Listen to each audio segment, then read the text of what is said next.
paper on artificial intelligence. And once it was published, it actually circulated in public discussion, and they were looking for relevant comments and opinions from experts all over the EU to try and see if they can collect some really smart things. And CRO-AI has also done its part in furthering this discussion. Today we will present the official opinion on the CRO-AI on the white paper and talk about how to stimulate the upsurge of AI in Croatia. And so without further ado, let me present today's speakers, ladies first, of course. With us today is the ambassador of the Kingdom of Sweden to the Republic of Croatia, Mrs. Diana Helen Madunic. Please, a warm welcome for Madam Ambassador. With us today, of course, is the ambassador of the State of Israel to the Republic of Croatia, Mr. Ilan Mor. Thank you, Ilan. We have with us always a pretty sight to see our State Secretary at the Croatian Ministry of Economy, Entrepreneurship and Crafts, Mr. Mario Antonic. And last but not least, the President of the Croatian AI Association, CRO-AI, Mr. Mislav Malenica.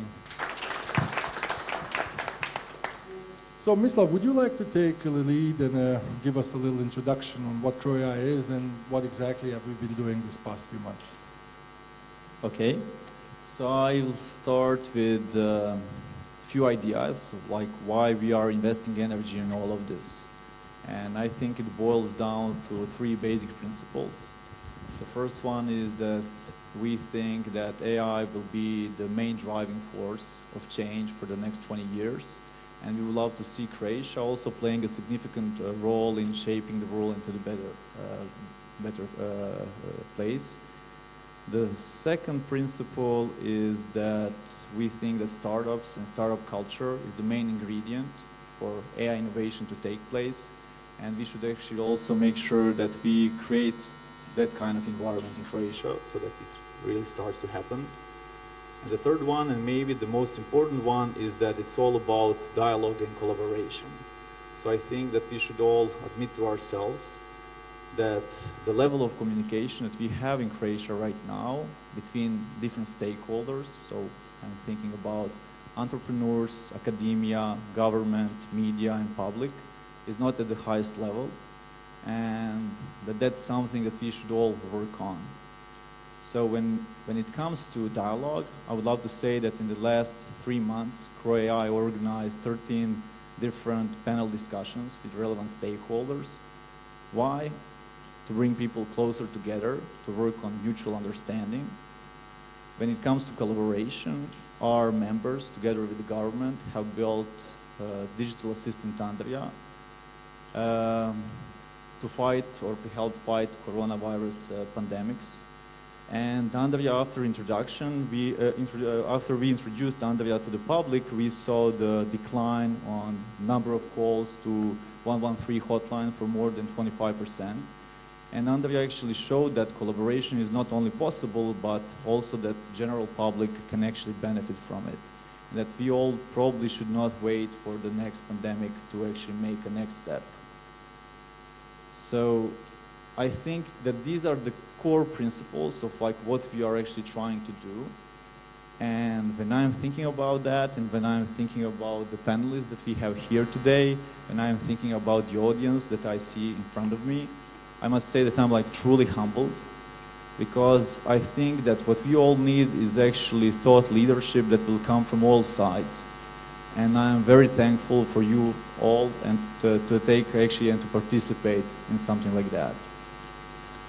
So why are we actually giving our opinion on EU's white paper on AI? The reason is actually very simple, is that because although we think that EU really tried to address these two things, that's like how to support both innovation and safety when you're regulating AI, we see that there's not enough room for innovation and entrepreneurship there.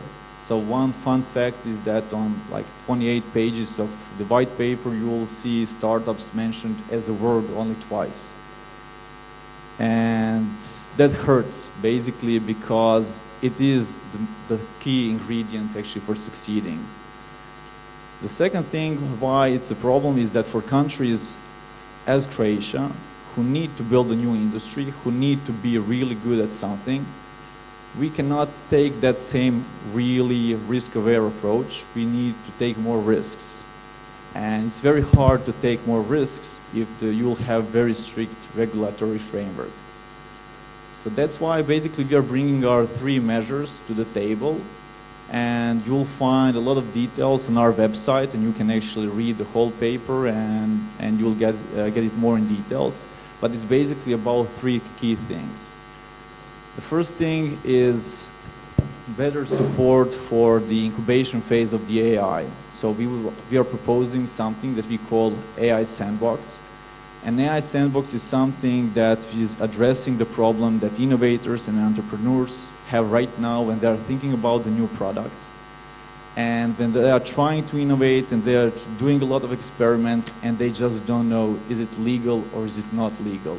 And when they need to spend a lot of money to be compliant with a lot of things that they won't use in the future. So we would love to Europe to see a difference between 2 things. The first thing is the application phase. That's something that you actually build your AI algorithms and then they are affecting the general population. And then that's the moment when really bad things can really happen.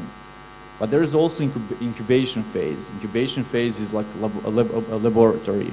You want to actually support innovation and creativity there, and you need to have like a lighter regulatory framework for that phase.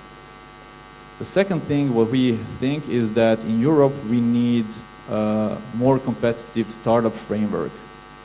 What does it mean? It means that some countries even don't recognize a startup as an entity.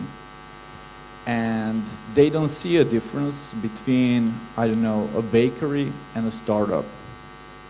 And then it's very hard if you don't understand the whole point of a startup and the whole point of the risks that the founders and the advisors and the employees and the investors actually take. It's very hard actually to create a right environment for the people that are actually taking all those risks, with the idea that in like 3 years, 5 years, 10 years, maybe it will all pay off. So we are actually proposing 5 principles. You'll find it in details like later on the website, how to actually tackle that. And the third measure is about what's the role of the government in all of that. Because although many people will say we don't want to see government involved because it usually brings only problems, I just see that as local optimization. And I just don't see any country in the world or any big company in the world that's really succeeded without the dialogue and collaboration. And we are thinking that the government is an ideal first client.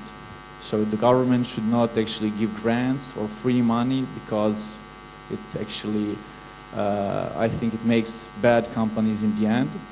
It should actually become your first client because, for example, in Croatia, the market who can actually create the demand for AI products is not big enough.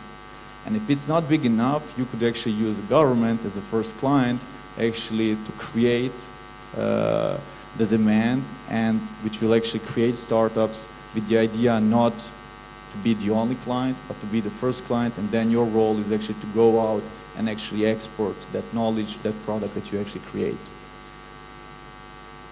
And what I learned in the last few days, thank you Tajana for actually helping me with that, is that regulatory framework for that already exists. It's called innovative procurement. And it's basically not only in Croatia, it's on the level of EU. And when you're trying to find the numbers, what really happened after it, because we have it, nothing happened. And it's not because we don't have a framework, it's not because it doesn't make sense, it's because people are afraid, because procurement here in our country is very often used to hurt someone, for bad PR and so on, and innovative procurement is just a bigger risk. And the whole point of CRO-AI is actually to say, it seems like we all have the same goal, and that same goal is actually how to make this country better, but it feels like we very often don't understand each other, and if we don't start actually making these kind of panels or these kind of meetings more often, probably nothing will change. So our bet is put smart people at one place,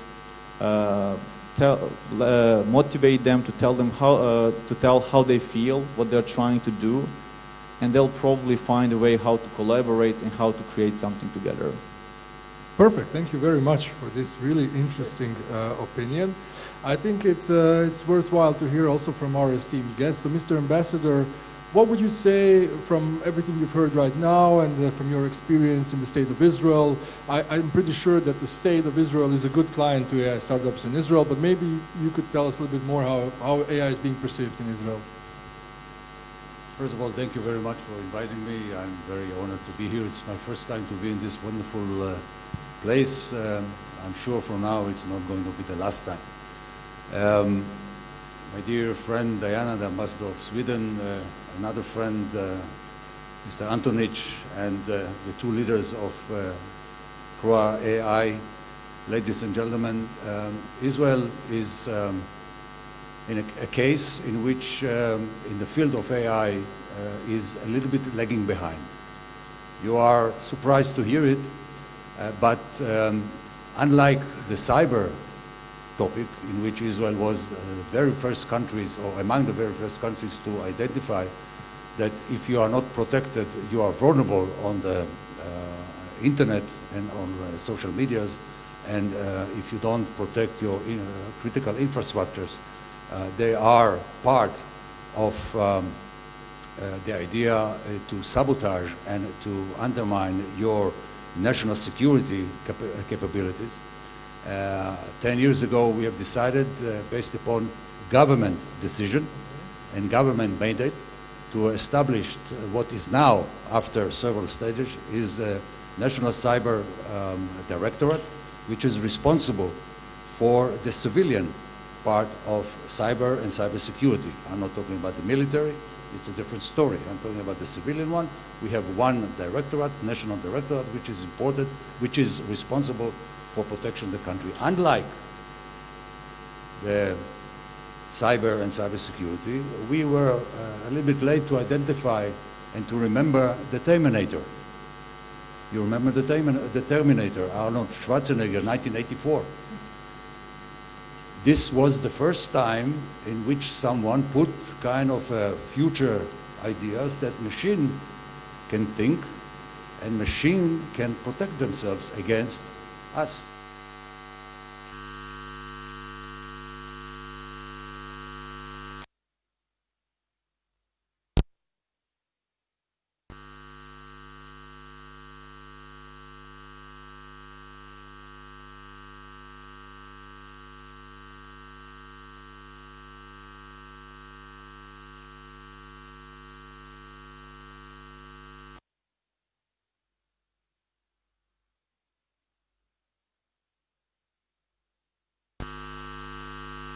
Established based upon the decision and the Prime Minister's decision, Netanyahu's decision, to establish an 80-person committee, which has been given the mandate to formulate the national vision of Israel in the field of AI.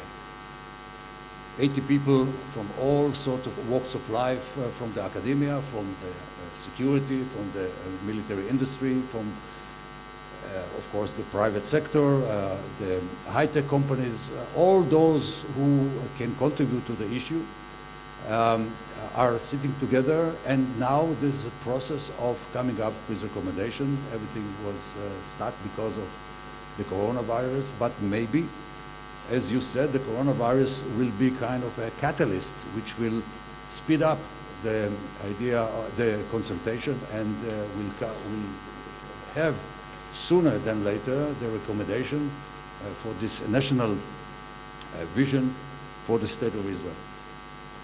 The principle which we would like to adopt from the cyber success story of Israel is based upon the principle of synergy. Synergy between government, the defense industry, and the academia, and of course the private sector. If we don't have this synergy between them, and I'm not talking about coordination, synergy is one level above coordination. If we don't have it, like we have it in the cyber and cybersecurity field, then we, Houston, as we say, we have a problem. So, as we speak, this committee is talking about or has started the deliberation. One of the ideas is, for example, to put an emphasis on education. There is an idea that one topic in the future of the matriculation examination at the 12th level at high school, there will be a topic called AI. And also at the universities, students must be, not elective, but they must be perfect in dealing with the various ideas of AI. These are only one example, a few examples of what we think should be done in the field of Israel. Just to mention that the combination between cybersecurity and AI in Israel is one of the top topics in the world. But putting emphasis only on cyber and cybersecurity, it's good, but of course not good enough. I will stop here, and I hope you have more question about what is going on in Israel, and I will sum up that based upon the ecosystem in Israel, I think that even though we have started a little bit late to deal with the issue, we will be in a very short time, relatively speaking, among the leading countries in the world which will deal with the AI and its applications. They are positive ones.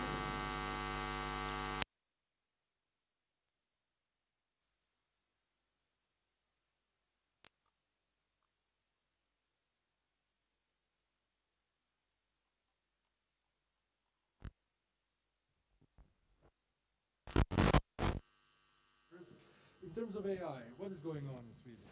Well, first of all, thank you so much for inviting me. I was just saying, the first panel discussion after 3 months of isolation. I've never seen so many people in 10 weeks, so it feels wonderful to be here. I'll also start off, like my dear colleague from Israel, Ilan, saying that we are lagging behind. Sweden is lagging behind. I think Europe is lagging behind in this field, especially behind the United States to some extent, but I would say China first and foremost. And in my country, there is an awareness about that. I think that everybody understands that whoever is in control of artificial intelligence will be in control of the future. That's a scary thought, I think, and that makes us also try to step up our game.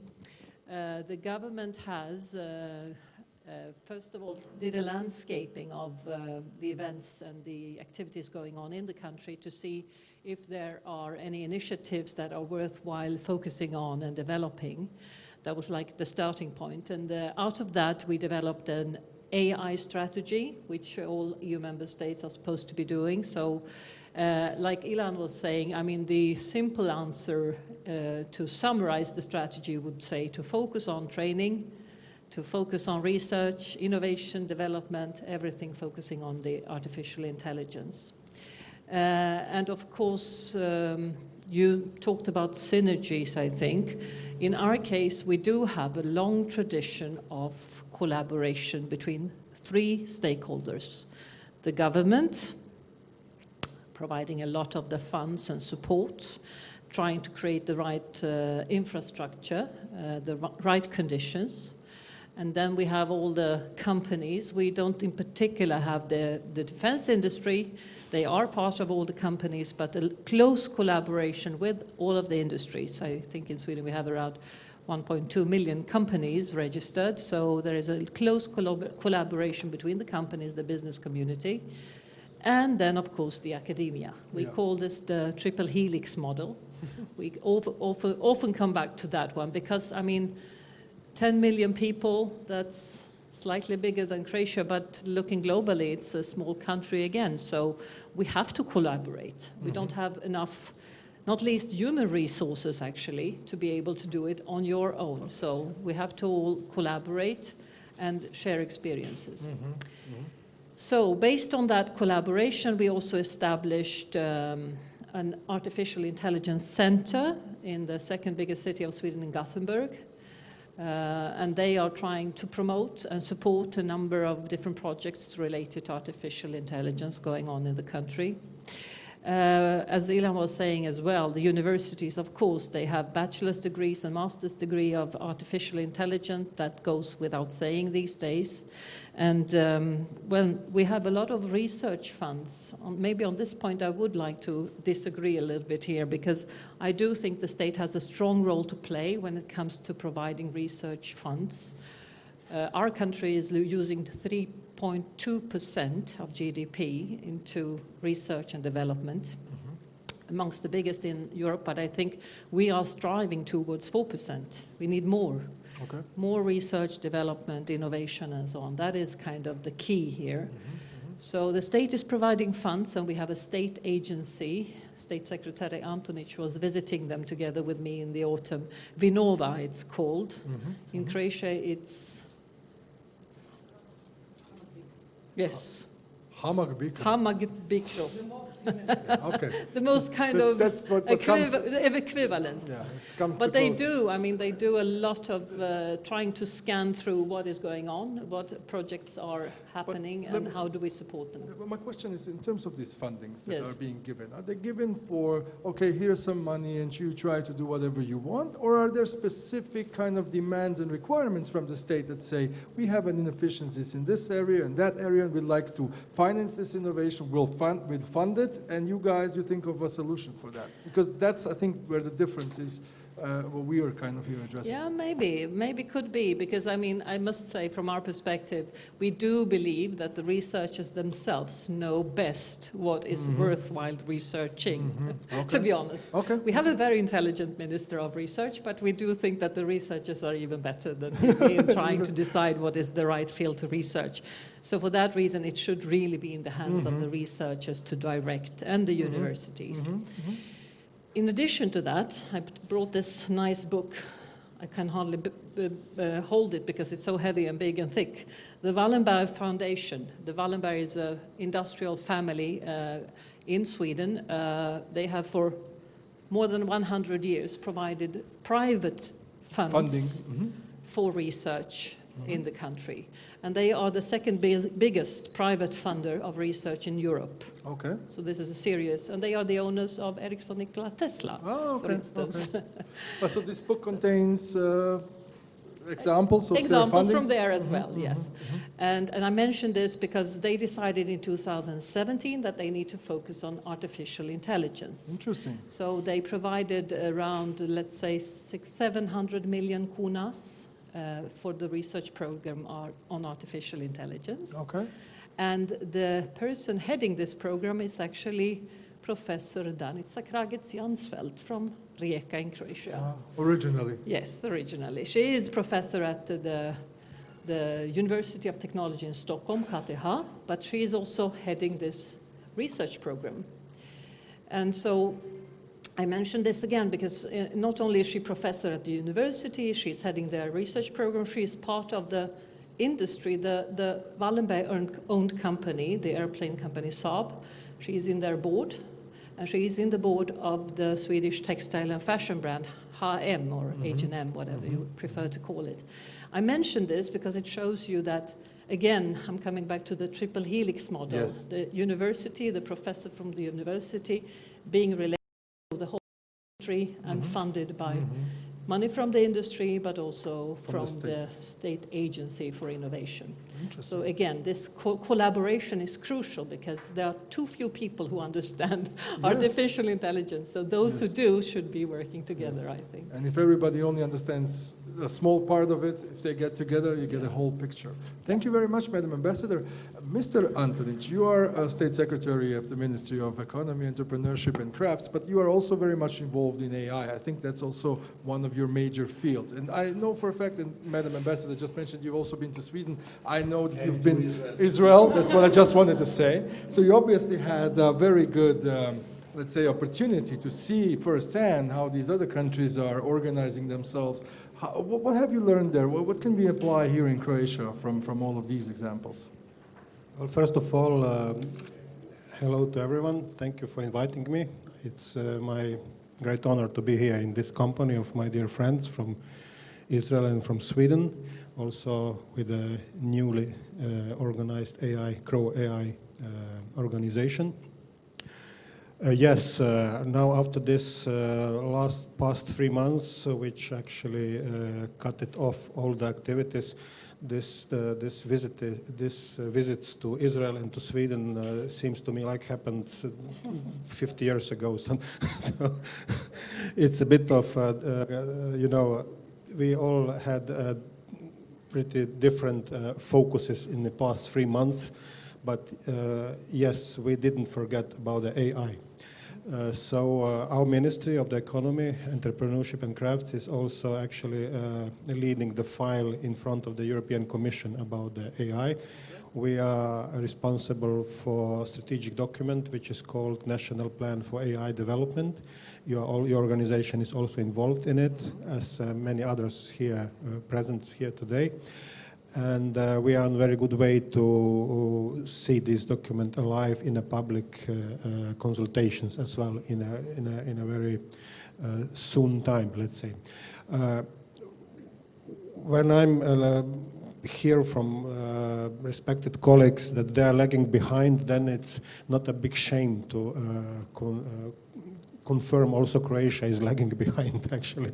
But this is nothing very much positive, actually, because we need to move on and to what Mislav said at the beginning, we need to find these niches where Croatia can be the best, top in the world, and to serve the global market with the solutions, maybe something like Andrea or different, I don't know, it's just an example, and a fresh example what is possible to do in a very short time, and I'm pretty sure that this is possible.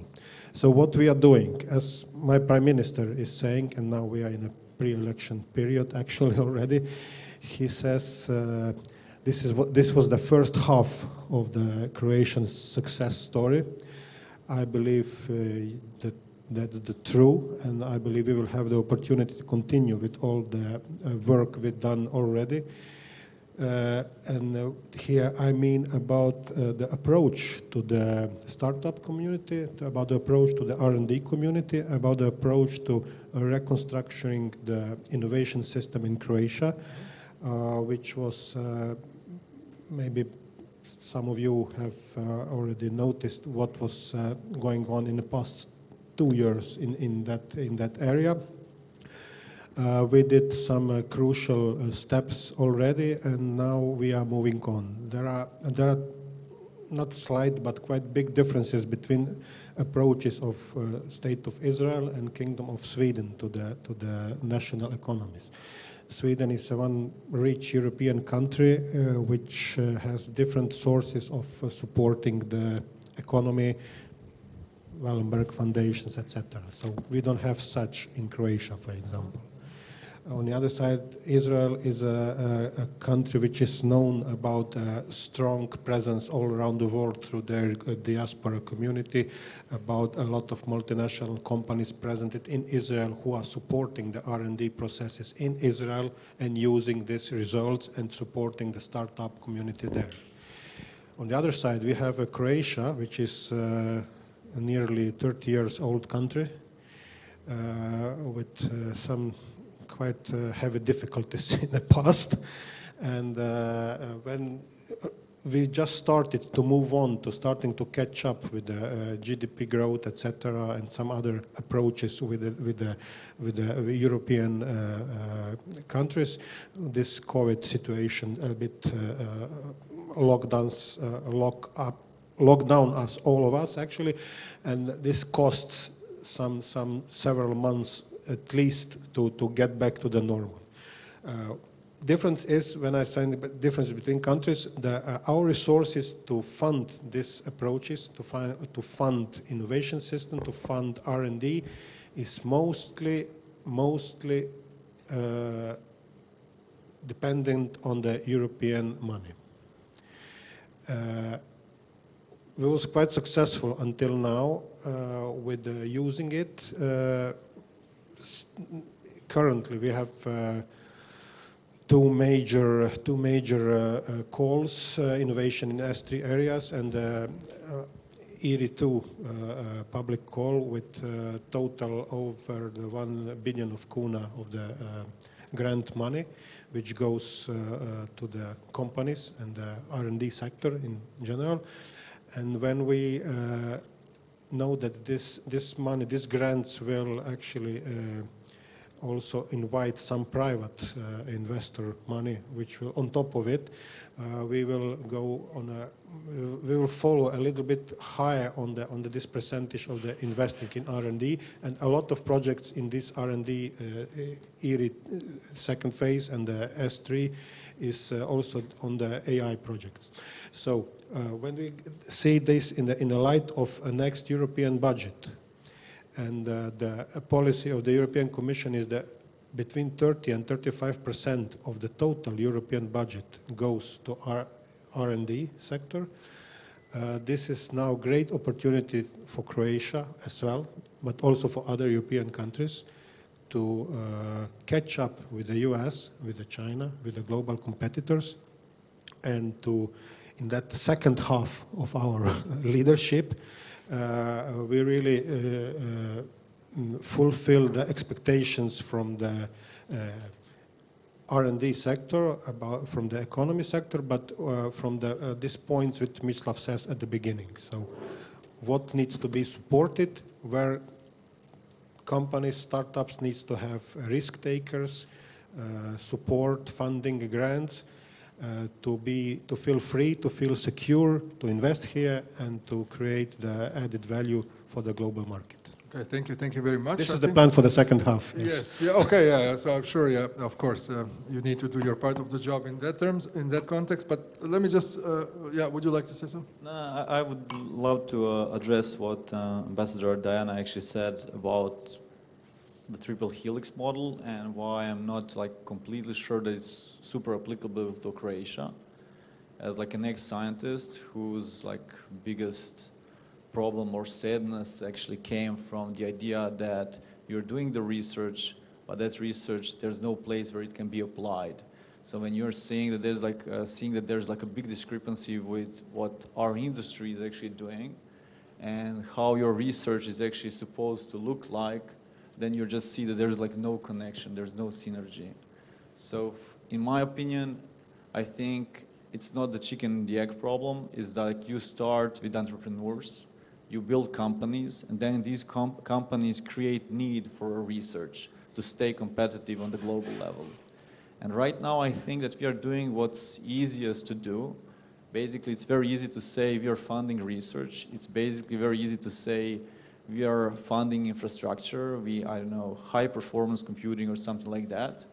But then when you see results and when you see that this research is not being used, that high performance computing is not being used, then you're thinking, are we really spending the money the right way?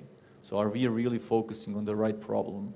Because in my opinion, it's about mentality, creating like innovative mentality, ambitious people who are ready to take risks, and then they'll create a need. They'll come to the government and say, please change the legal framework for me because I wanted to succeed on a global level. They'll come to the scientific institutions and say, please, can you build me a new model, a new protocol, something new so that I can stay competitive? And right now, we are not at that stage. And that's what I think is very important for us to address, and not just to copy-paste what we see that works somewhere else, because I don't think it's applicable to us. Yeah, I think we're not here to copy-paste exactly the things, but to learn from these other experiences.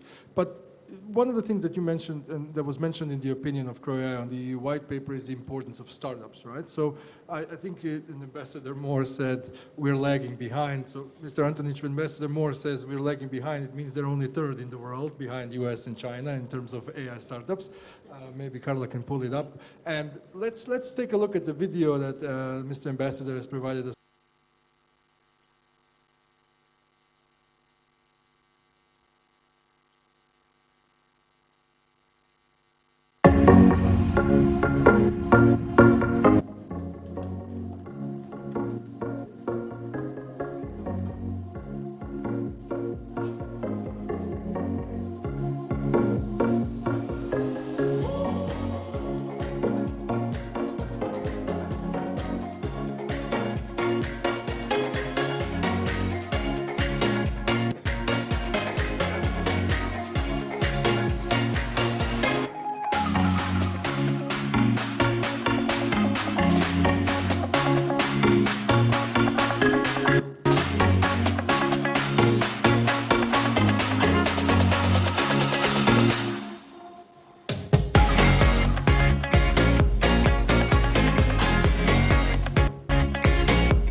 Great, thank you very much.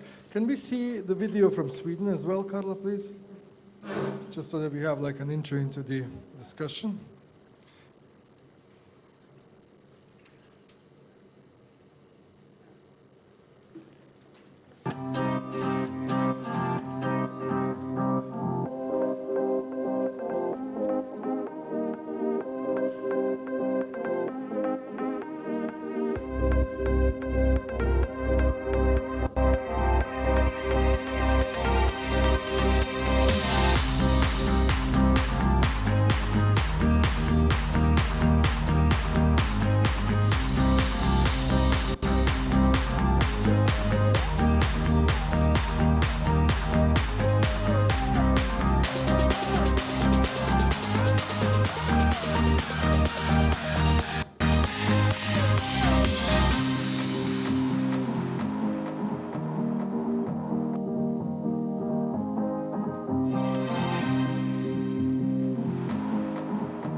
Great, thank you very much, Carla.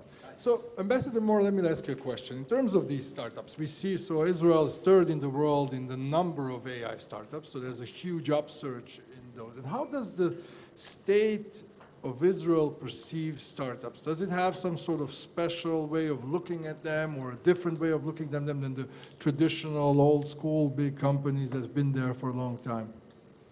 Well, in order to answer your question, I have to go back to the 80s, to the 70s, in which the government of Israel has made a strategic... actually, I have to go back to 1948.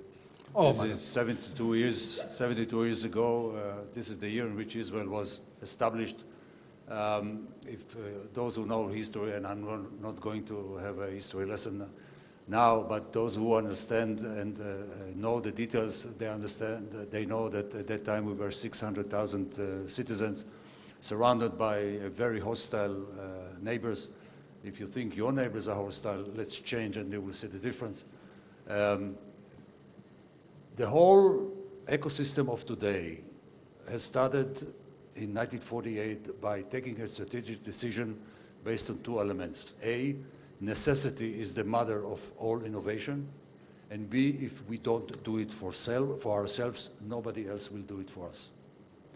Because of our geostrategic situation, because of the fact that Israel is, even though the legend has said it, we are the land of milk and honey, there is not too much milk and not too much money at that time, not enough water, oil, I mean, it's only 200, 500 kilometers to the south. Moses took us 40 years in the desert and brought us to this place. He could have taken us to which today is Saudi Arabia. Then the whole story could have been better. But seriously, the starting condition of the State of Israel were negative. So we decided that once we are going to build our national homeland in the place of our ancestors, we have to do it for ourselves, by ourselves. If in Sweden they dedicate 3 to 3.5% from the GDP to research and development, Israel has decided, and this has been throughout the 72 years, 4.5 to 5% for the GDP for research and development. We have in our society an element which is quite unique in the world. We have the military service for 3 years for men and 2 years for women, and we have the defense industry. The defense industry is something which plays as a catalyst, which takes, pushes or pull the society after it, because whatever technology you use for military services, for example, AI to detect terrorists can be used also to detect issues which are important in the civilian side. So the military service, which contributes to the creation of future entrepreneurs in the army, you learn, among many other things, to know what is responsibility, to take responsibility, accountability, teamwork, to get more and more knowledge in activating very sophisticated machines like F-16. Okay, I survived it. And other very sophisticated machine, top of the line, either we import from the United States mainly, or we create by ourselves, we produce it by ourselves, because if we don't do it by ourselves, nobody else will do it. And along these 72 years, we were victims of more than one-time boycott, be it a military boycott or other economic boycott from our neighbors and from other countries in the world. So we have created an ecosystem which encourages the synergy of academia, the military, the government, the high-tech companies, of course, also the international. All of them are creating a situation in which if you are an entrepreneur and you want to start your startup, you can apply to the government, because in Israel the government plays a very important role in promoting and supporting small, medium, and large startup companies, because only the government is in a position to take risks. And one of the ideas is, if you come to the government, you ask for money as a startup, you are being checked, and if it is approved, you get either 20/80 or 40/60, and if you are a successful one, so be it, you got the money. But if you fail, and by the way, failure in our culture of innovation and high-tech is not a bad word. It's not a shame to fail in your endeavors, because once you fail, you'll know how to learn from it. For us, in Israel, the young entrepreneurs, they fail, but they cut their losses and they move on and start again. The government can support this, because if you fail in your project being supported by the government's money, so be it. The government is strong enough to sustain it. So there are other elements of our ecosystem which are important for us, which are unique for us. You cannot cut and paste it, but the idea is to have leadership, politicians in Israel, which do not belong to the right or to the left politically, but they see the future vision of the country. They set up goals, short, medium, and long terms, and this is like a GPS. These are the right coordination which the society is going along to reach the idea of being the leader, one of the leader countries in the world in the field of whatever you think, science, technology, health. Just 2 days ago in Good Morning Croatia at 8:20, if you want to look at it, 8:25, there was a big report which I brought from Israel with Croatian subtitles about innovation in Croatian time, in Corona time, in Corona time. I suggest you go online for HRT and look for it. It's fascinating. So to show you that even in this pandemic, there are minds, creative minds in Israel, like in every other place, but I'm talking about Israel now, who see every challenge as an opportunity. So to be a startup company in Israel is to be among the 6,000 companies, different sizes nowadays when we talk about. Just to end this presentation or this answer to your question, the fact that all multinationals are in Israel, it's not for them to support us. No, they understand the quality of the level of engineers, for example, in Israel. They understand the level of the support which government gives to startups. They understand that in Israel, based upon the qualification of the people, hardworking, thinking out of the box, never take no for an answer, not afraid of failing, etc., etc., etc. All these values which you learn in the army are an asset for themselves. So Intel, for example, is not only producing whatever you have in your laptops, the processor. They are also using Israel as the research and development center for their future product. So Israel in this case is unique, and we try, even though we are lagging behind in the field of artificial intelligence, we believe that this ecosystem is very positive for us also to invest in the AI. And in this issue, government, and only the government, must play a role, because other companies, except for Google or Alibaba or whatever, cannot have the capacity. They don't have the funds to invest in order to create the infrastructure, which is very, very important if you want to go along and to be something and to produce something in the field, in any field, but also in the field of AI. Yeah. But so Ambassador, a little bit long answer to a short No, thank you very question. much. Thank you very much. And what I wanted to ask also Mislav now is because what you just now said, although you went all the way back to 1948, but what I kind of got out of it is it resonates very much with what Mislav is saying. It's a question of mindset, right? So it's like if you have this right kind of mindset where you really want to focus, it's maybe easier to get the synergy between academia, government, entrepreneurs, the private sector, all these other things. And I think what you just now said, that at this point, once you are third in the world, you obviously are very attractive to different kinds of experts and different companies, worldwide global players that want to come to Israel, develop their products because they are sure there will be sufficient knowledge and everything else. But yes, please. now I'm trying to use this panel, basically looking for tips and tricks and recipes. And now when I was listening to Ambassador Moore, I was thinking, you mentioned that leaders are setting up the short-term, mid-term, and long-term vision. Who are these people? Are they politicians? Are they experts? How did you set that up so that it works in the end? Let's take, for example, the cyber. Okay. The topic of cyber, Netanyahu, the Prime Minister of Israel, 10 years ago, he's a very well-educated person. He is the man of the world. And he identified that our security and our chances of survival in this very hostile neighborhood are not only dependent on our army and defense industry and our capability to protect ourselves.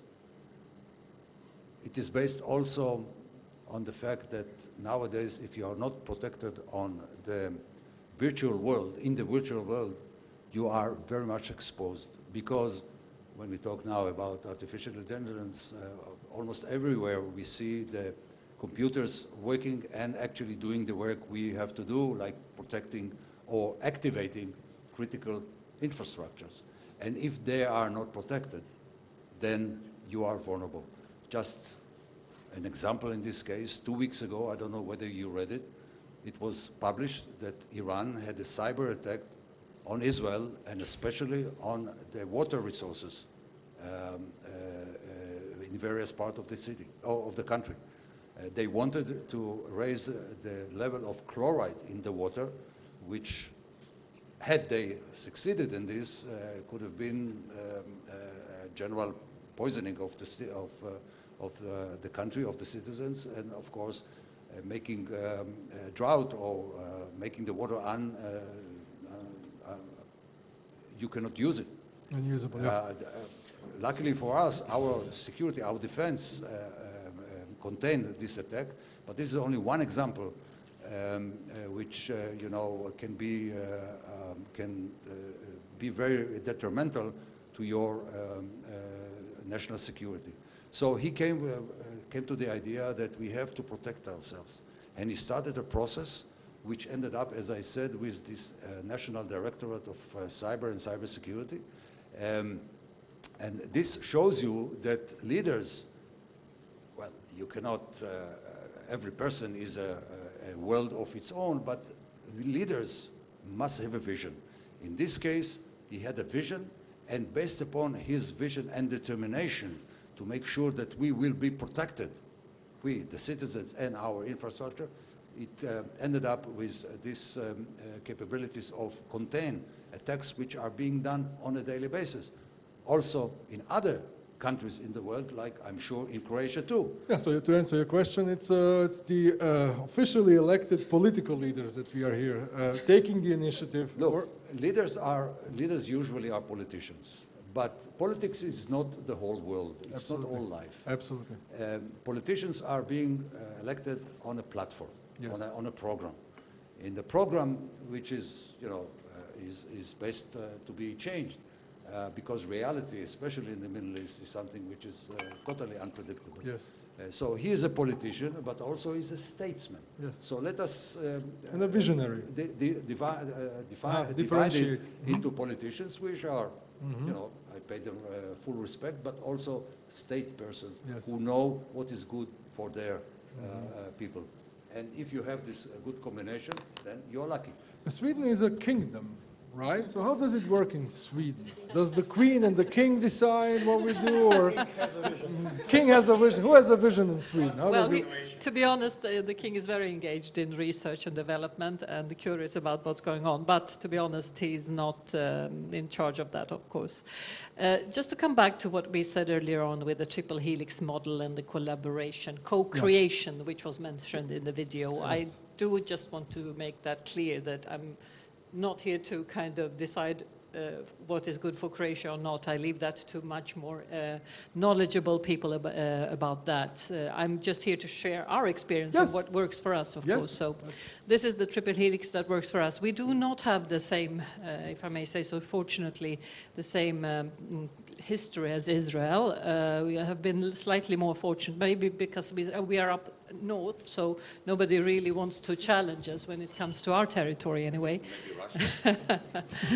But we have had a very long tradition of industry for more than Yes. 100 years. This company Yes. is mentioned, and So that's your so secret. to come back to this thing, I think in our case it has not really been the vision of politicians or so on. I mean, they are just there to try to create the right conditions. But we have actually had a strong demand from the industry. And I can take the example that you all know very well with the Ericsson Nikola Tesla. Yes.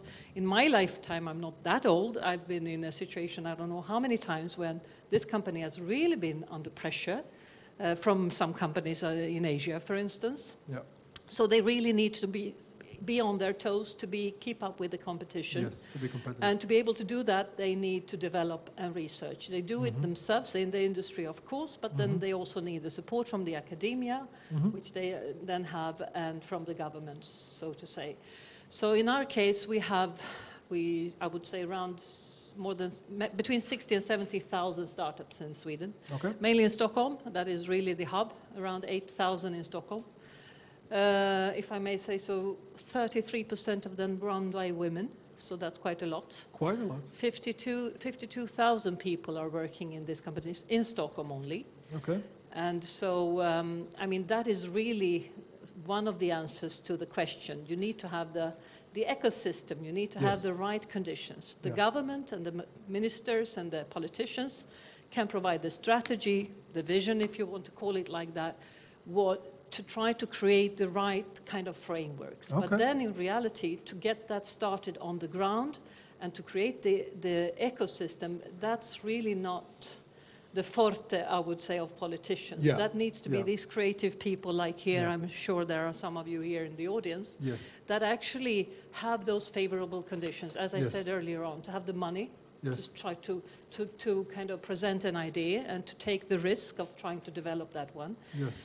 We have more than 30 science parks in Sweden all over. And the purpose of that is for people to meet, like here. Okay.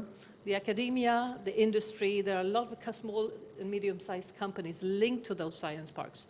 That's where they meet. They talk to each other. They exchange ideas. They get the support and also the incubators, the business people who are ready to support and mentor and provide money and try to get those small companies to grow out of small companies to big companies. We have been fortunate in the sense that at the moment there are at least eight unicorns in Stockholm, Okay. which is quite a lot compared to the rest, other parts of to the the world. size, the respective And of some of them were mentioned here, Spotify. Yes. I mean, I think a lot of us have been using Skype these days Yes. during the Corona times. That Yes. is also one of those Swedish startups from Stockholm. And Yes. you know, Candy Crush and Minecraft, they are all being produced in companies in Stockholm and so on. So I mention this because this is the ecosystem that you need. You need to have all these creative minds that meet, and come up with ideas and develop that. And out of that, then you can start getting that growing and starting selling things. But in our case, it has not been so much the defense industry, even though the defense industry is there as well, because we are not members of NATO, for instance, so we have to rely on ourselves as well when it comes to some certain threats that we have from the East, for instance. So the industry, the defense industry, of course, is also a driving force, but I would say the industry in general, and that's how you kind of start this thing rolling. And that has been actually the advantage in our case. Yes, it's super interesting. And Mr. Antonich, you have visited the Kingdom of Sweden. You took a look at there. I mean, what I find interesting, for example, from my research, when I looked at the Israeli example or the Swedish example, and they're pretty much first of all, everything is in English. If you'd like to open and start a startup in Sweden or in Israel, there's a lot of support there. There's a whole ecosystem. And in Croatia, if you want to open a bakery or a car wash, you can go to Narodne Novine and you can buy a template of the contract you need to sign with your workers. You have a lot of stuff pre-prepared, but not so much in terms of the AI world or the tech world or the startup world, which of course is also, so if we talk about the history part, Mr. Antonich stated we're just 30 years old and we're still kind of trying to figure all these things out. This is why it's very good. But please, State Secretary, do allow us to understand, in terms of strategy, which I think Croatia is still missing in the context of AI, what is the strategy behind and how are we going to encourage startups to emerge in Croatia? How do we create this positive environment for them? Thank you for these questions. Yeah. Next 2 weeks are crucial. That's it.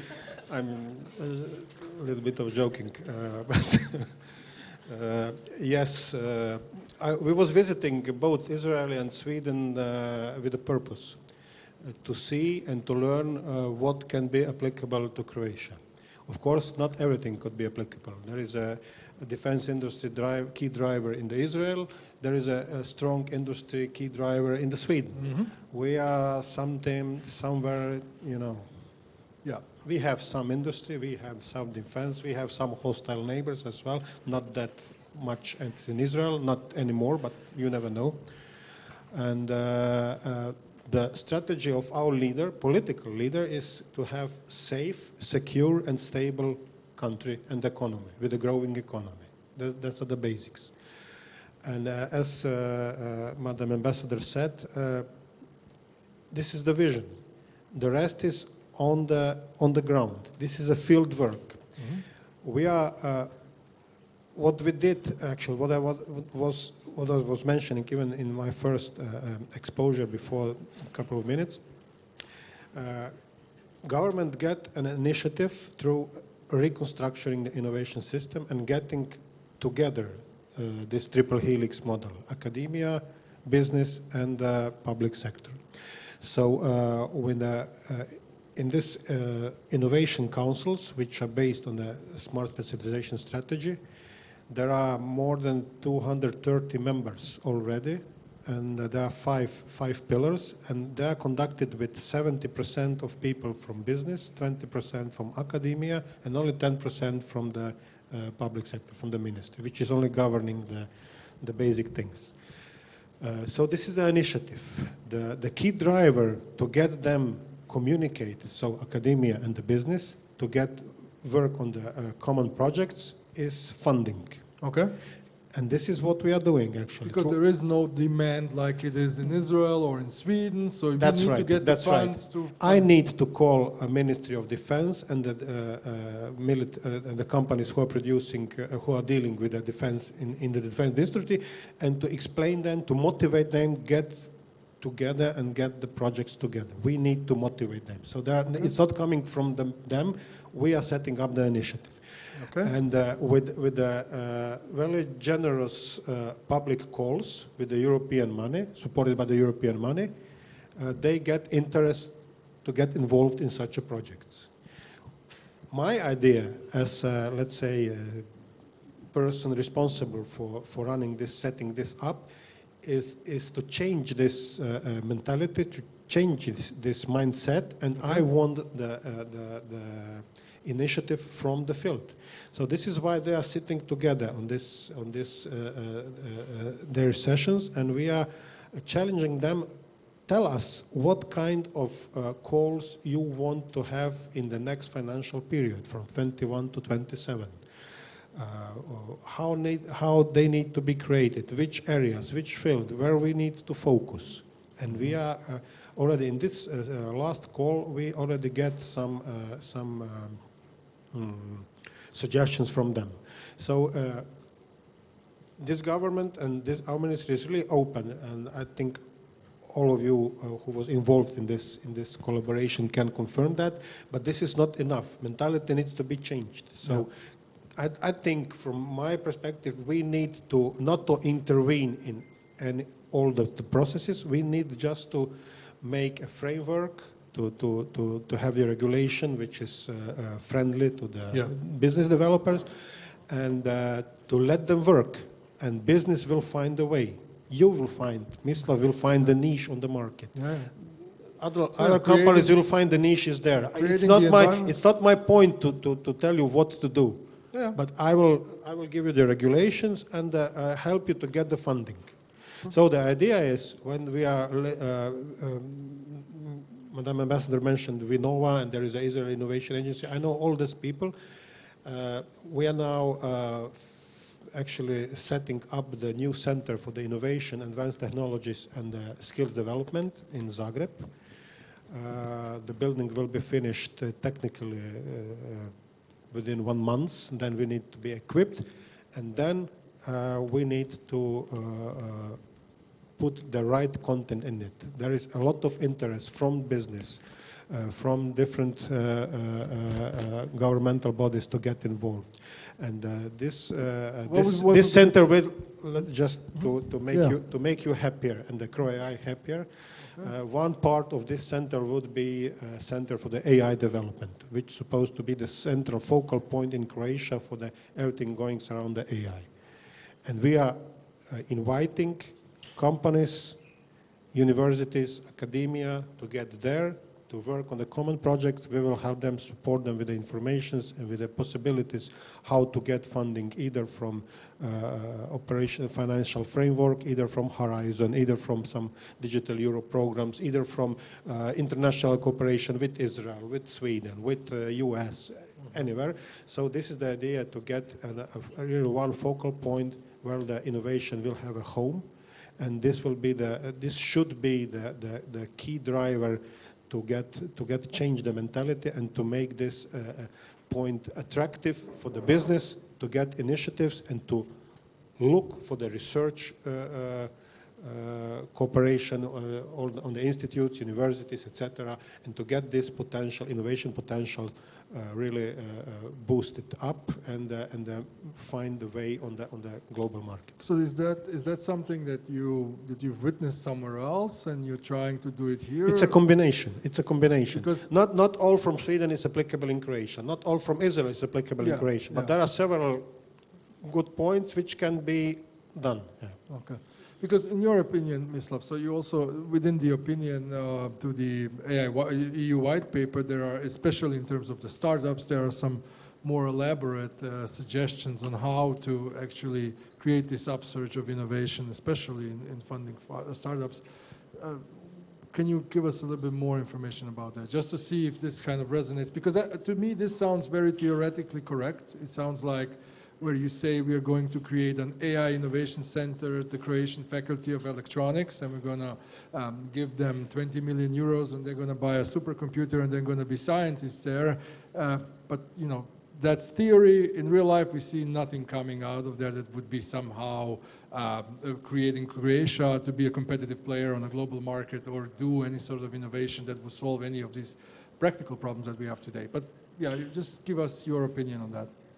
So what I think is that we are missing this first stage companies. So we don't have a huge pool. Let's say, as you mentioned, you have only in Stockholm 8,000 startups. 8,000 startups, whole Croatia, maybe 800, something like that. So we don't have that pool. And we know that startups, that's like a statistical business. Not every startup actually succeeds. actually most of them actually fail. And when we are thinking, we are building this funding infrastructure, all these processes, all these buildings and so on, and I'm thinking like, for who? I just don't get it. And that's what we need to admit to ourselves, that we are not here, we are here. But the good thing is, like, when you admit to yourselves that you're here, then you can start thinking about really applicable strategies to put yourself on the next level. And I think that the first thing is that we need to recognize like the nature of a startup, that it's not a company that produces money from the beginning. It's very hard to actually judge it the same way how you judge a bakery.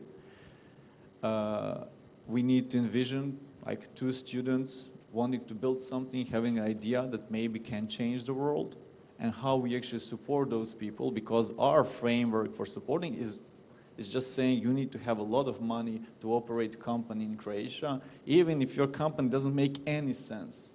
So we are basically killing innovation in that place at the beginning. So when, for example, if we are analyzing who is the biggest investor in US, the biggest investor in US are friends and family. And we don't have a culture of friends and family investing here. And your check that you'll get for your startup in US is not like, your first check is not like $500,000, it's basically $5,000. And if you want to get a check of 5,000 kunas in Croatia, you won't be able like, to cover the expenses of opening the company. And the framework around that, like someone invested, how we are sharing success, how we are actually pivoting this company and so on, it just does not exist. And that's, I would say, part of our mentality, something that we have from the last, I don't know, like 50 years, where this country was a little bit different. And although we have right now, in the last 15 years, we have like this new generation of entrepreneurs, what I think our biggest problem is that these people are not loud enough. And they're not telling us these inspiring stories, how things can be actually done. They're not taking these like leadership roles where basically they're saying, look, these are the recipes. And we are just like hoping that also our government will actually see that potential and allow us actually to come in, because I don't think that in Croatia politicians have the knowledge and the experience how to set up the AI strategy or how to find niches where we can actually be competitive and we can actually create the value on, let's say, on a global scale. And right now there's like a lot of distrust. There's like, we don't have these communication channels. We are trying, but I cannot say that we are super efficient in this trying. And that's, I would say, a learning process right now. And the whole idea is actually just to be very realistic, that it won't change overnight, but it should change, and we should actually basically every week, every month try to be at the next level of efficiency. Thank you very much. I think sorry, Madam Ambassador, please. Yes, if I may, just a small reflection to what was just said. I mean, I would like to broaden the perspective a little bit. Croatia is actually, after all, the member of the European Union, which also means the internal market of the European Union, 450 million people. Mm-hmm. And a lot of companies in Germany, Austria, Sweden, and other places. So just a reflection there. I mean, okay, maybe there are not Croatian companies that are asking for new innovations from your center or whatever, but I mean, there are. I know in my country, there is an interest in cooperating here with, for instance, with FAIR. So a specific company who have been here, who wants to develop the cooperation. So the Croatian market is actually the European market. And there are a lot of companies that needs a lot of innovation that is going on here in Croatia. So I think maybe we can broaden the perspective slightly like that. Point. And maybe it's actually a good point. Croatia and Croatian artificial intelligence people absolutely have a role to play there. And I do also know that, for instance, the Ericsson company, since you all know it, and it's a collaboration between Sweden and Croatia. I mean, there are a lot of researchers from Ericsson going to Stockholm, working there for a while, and then the other way around, coming to Zagreb to work here and going back. So there are a lot of possibilities in that sense. Yeah, so there is no local demand, but if you look further, you could find some demand for Mr. Ambassador, please. I would like to reflect on what you said, a couple of points. Every issue must be presented in a way which will be attractive.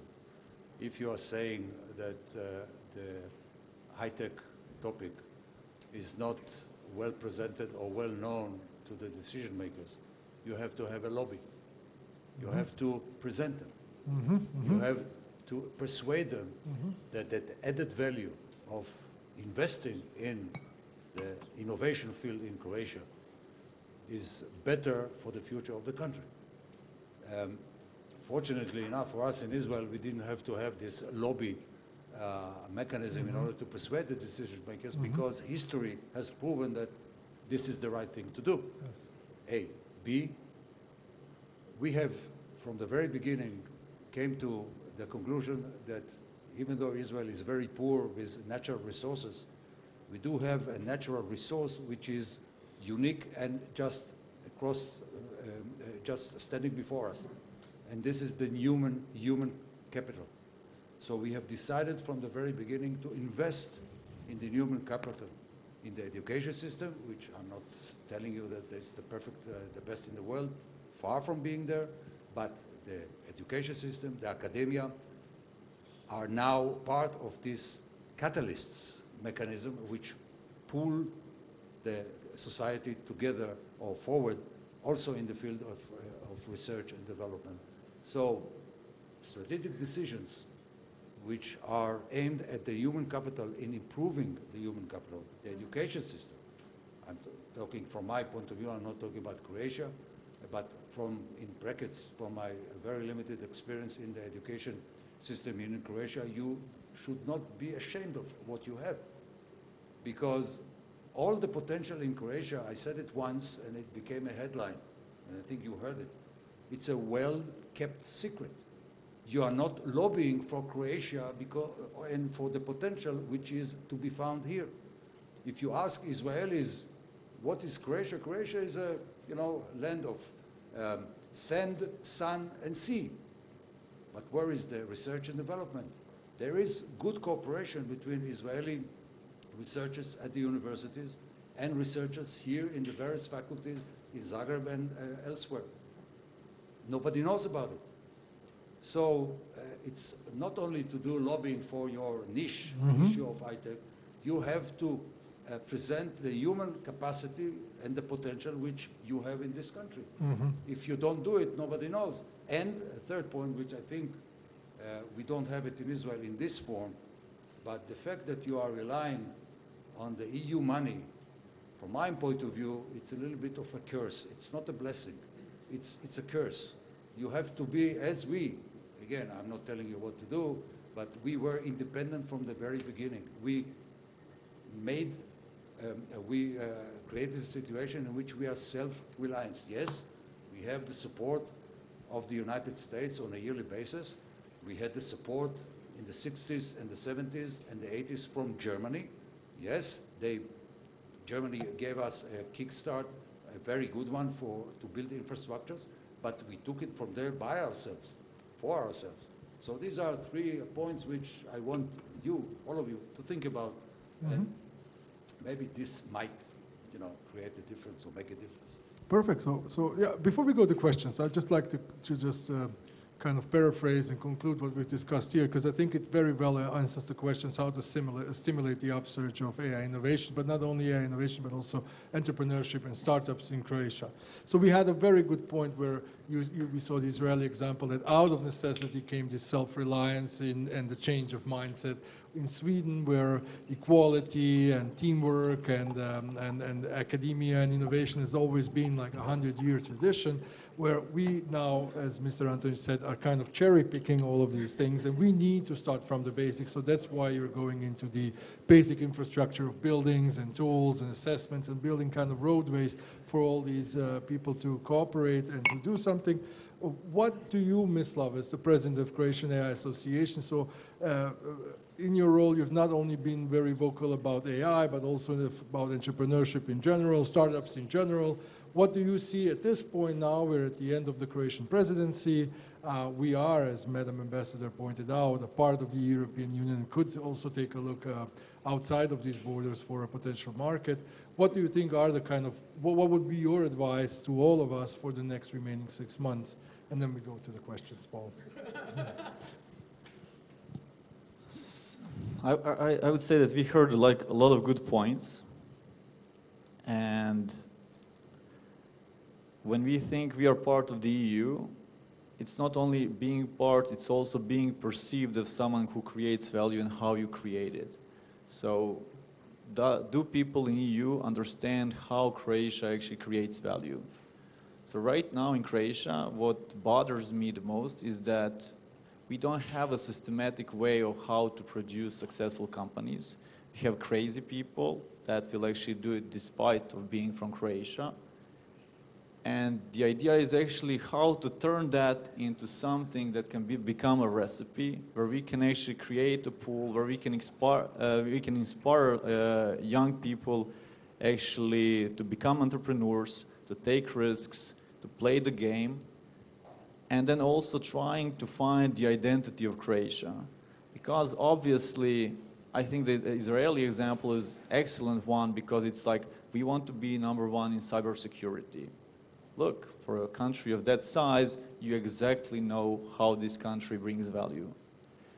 And right now, we are still lying to ourselves that we can be everything. And by lying to yourself that you can be everything, in the end, you're nothing. And that's basically how I would describe our industry. Our industry is right now consisting of like exceptional individuals, but it's still not a shaped industry. And that's something that we should definitely actually look for how to do it. I don't think politicians should do it, because I don't think it's their job to have that kind of knowledge. What can be competitive on the global market. I think we just need to find a way how to actually get the knowledge and experience from the entrepreneurs that we have right now, and how to actually try to figure out like what are these fields where we actually want to be really strong and we really want to be recognized. Because EU is offering a lot, but we are not using it in a proper way so that we can say it's focused, it's now our unfair advantage. In 3 years we'll be sustainable, and then we'll have an industry of our own. Right now it's more of like there's some free money, we're not smart if we don't use it, let's just try to use it.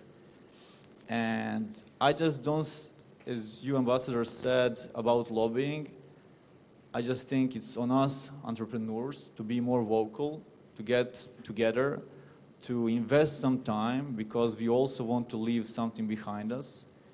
And then just to present it, and then to be very, very pushy about it, and very loud. And I just don't see any other way. Any other way is just remaining the status quo. So it's up to the entrepreneurs, and they have to take the lead. Thank you very much.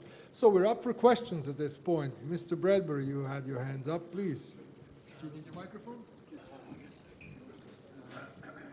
My name is Paul Bradbury from Total Croatian News, and I feel a bit embarrassed being here because I had to get one of my interns to download the Viber application to my desktop when we created the travel community thing recently. Thank you, Sweden and Israel. Fantastic. I mean, really, really interesting. And I've learned a lot myself. My questions to the State Secretary is, what percentage of is R&D does Croatia invest? Yeah, is my first question. My second question is, does Croatia have a great video like this? If so, where can we see it? If not, why not? My third, Excuse me, I didn't... Does Croatia have a great video like we saw here? If not, why not? And if yes, where can we see it? And where can I see, I want to learn about AI and what Croatia's doing. What are the official digital tools I can do to see what Croatia's doing? Thank you. I didn't understand the last one. So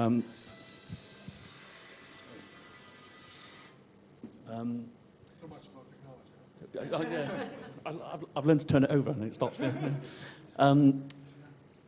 I would like to learn about Croatia's official AI strategy, what it's doing, what its success is. Which online digital tools do you have? Where do I go and find out what you're doing?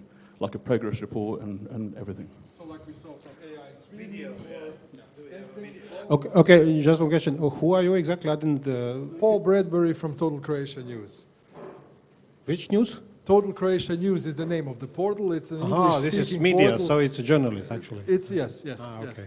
So the question is pretty simple. So what percentage of GDP does Croatia invest I'm in just innovation? I didn't understand Yeah. correctly. No, it's the British accent that's getting to me. After the Brexit, I don't understand it well. It's a British accent which has been contaminated with some Dalmatian accent to it, and I don't know where he's. Yeah, it's okay. Thank you for your question. Yeah. Regarding the percentage, statistic value for, I think, for 2019 is 0.97. Okay. I think this is the right figure. Just about under 1%. I think slightly under 1%. Yeah. Okay. The goal for until end of 2020 is 1.4 at least, and we are pretty much sure that we will manage it at least 1.4, even more, regarding the latest developments and the investment. And midterm goal, and this would be settled for the 23 or 24, is to reach up the average of the EU, which is now on the 2.4, I think, or 2.2, something like it. Okay. And up to 230, this is the part of national, it's 3.30. So this is the until the 2030. This is the part of our national strategy, which is 2030 actually. Yeah. Okay. This is first part. Yeah. Yes. We have some of videos, but not that efficient, which should be actually comparable to this one. So I believe, honestly, there was a plan and there is a budget to create the promotional campaign for the Croatian Innovation Network, but this was stopped due to the COVID situation, and this should continue, I think, now after the summer, after the new or existing team take over the So there are plans, for example, like the yes, of course. AI in Sweden, Yes. there's a website, and there you see all the legislative. And all what was the last one? Where does somebody from abroad that is interested in doing AI or any sort of innovation in Croatia, as maybe as a digital nomad, maybe as somebody who would like to live in Croatia because, as we just heard, it's a beautiful country, and you'd like to be here rather than in rainy Manchester or wherever, whatever. Well, it was also about the AI strategy. Yeah. Yeah. So it's not called strategy officially, but it's a strategic document which is called National Plan for AI Development. And as I mentioned, this should be published for the public discussion within 1 month, actually. I'm a journalist. Uh-huh. I want to do a story today. Uh-huh. I want to find out everything there is to know officially about Croatia's government AI strategy, what they've been doing, what they haven't done, what they're going to do. Where's the website? What's the website that I go to find that? No, there is no website. Sorry. Yeah.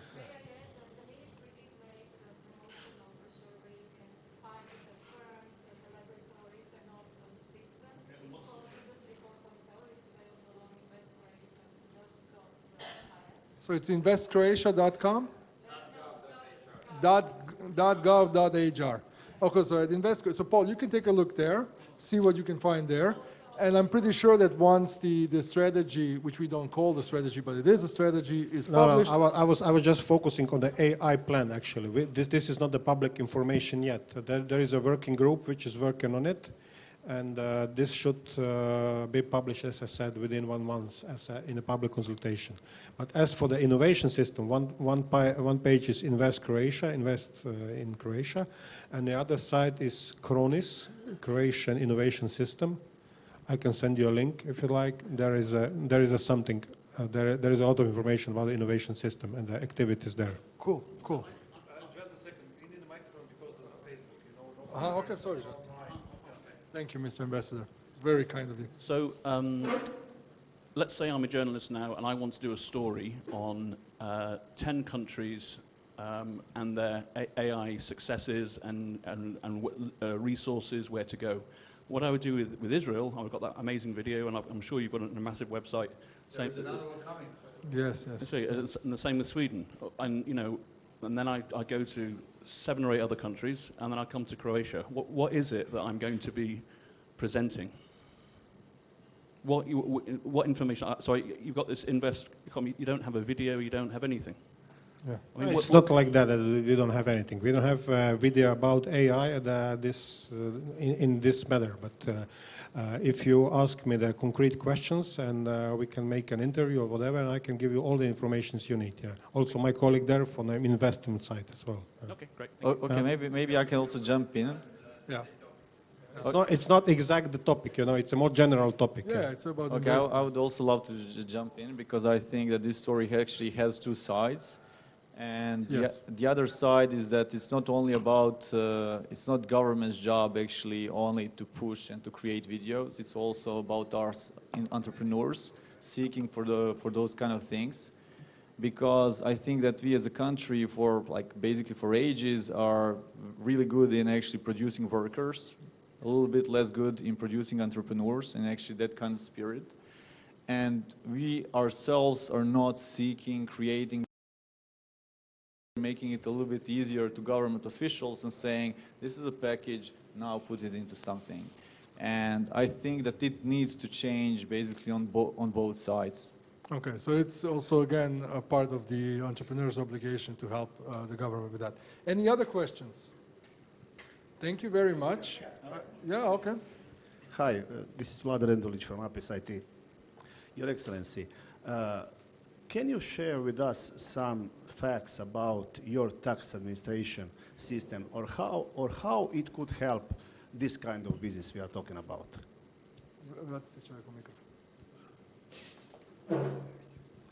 Well, lucky for me, I'm not a tax expert, but I'm an expert. I pay taxes. Yeah. Yeah, absolutely. Tax incentives are part of the deal. For example, to attract multinational companies, Intel and HP and whatever, all of them are in Israel. Of course, the governments must give some incentives in the field of tax reduction, make sure that they will pay the minimum. There is a big debate in Israel nowadays whether they should be tax exempt, for example, especially nowadays when the economic situation is going to be, the boom is going to hit us like in any other country. But the government has a very positive attitude toward the big companies. The same goes for startups too. I'm sorry, but I don't have the exact details. But of course, we can be in touch, and I can give it to you, or publish it on our social platform, on our website, or whatever. But Apis, please don't move to Israel. You need to stay here and build out this whole economy. Yeah. You're already kind of interested in how to move to Israel because he thinks he'll pay less taxes there. So, but in principle, since we understand, based upon this strategic decision which I was talking about, the importance of those companies, the small, medium, and the big one, there is a tendency, to give the governments money to take the risk and to support them, even though there are 50% that they might fail, and most of them fail. Usually we talk about those companies who are successful. We never talked about the vast majority of them who fail. But again, in Israel, failing is an opportunity. Coming back to the taxes, of course they have to pay. Of course, they also have partners in the United States or in Europe. So it's a kind of well-organized tax system, which is basically in favor of those who invest. What are the nitty-gritty details of this company or that company? Well, I don't know. I have to educate myself, and if you are interested, we'll do it together. Perfect. Sweden. I'm in the same situation. Actually, I come from one of those countries in the world where we pay a lot of taxes and everybody's paying taxes. So it's very difficult to find a case where you can avoid taxes. We do have a preferable tax for companies, rather low compared to many other countries in the EU. For startups specifically, I did see in my brief notes that there were some tax reductions. I remember that we had a debate a few years ago that, for instance, we get a lot of people coming, not only from India, but also from China, Okay. to these startups in Stockholm, for instance. And there were calls from the companies that we need to create more preferable conditions for them. However, our Ministry of Finance, they are very tough on these questions, so they are not very in favor of lowering taxes. I do remember that what we rather prefer doing is actually to create preferable benefits, childcare and the life balance between working and private life, the paternity leave, maternity leave, those kind of things have helped us Yes. to attract people to come to wanting to work in Yes, Stockholm, yes. even though it's not as sunny as Zagreb, No, but no. actually there is a lot of nature, and that Quite has made nice. a lot of people, from instance, from India and China, yes. to prefer coming Yeah, to they find a it country very, like that. Yeah, It so is. So you have definitely other other things to yeah, offer. exactly. And you've been, famous around the world about the whole equality thing and the way the government, the taxes are high, but you can receive also a lot of value and benefit from the state in return for that. I would like to thank everybody here. Thank you very much for joining. We will look at the movies that we still have left from Israel and Sweden, of course. I thank you very much for being a part of this. Thank you everyone for coming in person. Thanks to everyone who's watching, the millions of people watching live on Facebook. And I hope we learned something today and we'll be able to apply it. As you heard from the State Secretary and the President, we have a long road ahead of us. We have things to do, and it's going to be a joint effort between the entrepreneurs, the state, and of course everybody else who is a vital part of it. Thank you very much. Thank you.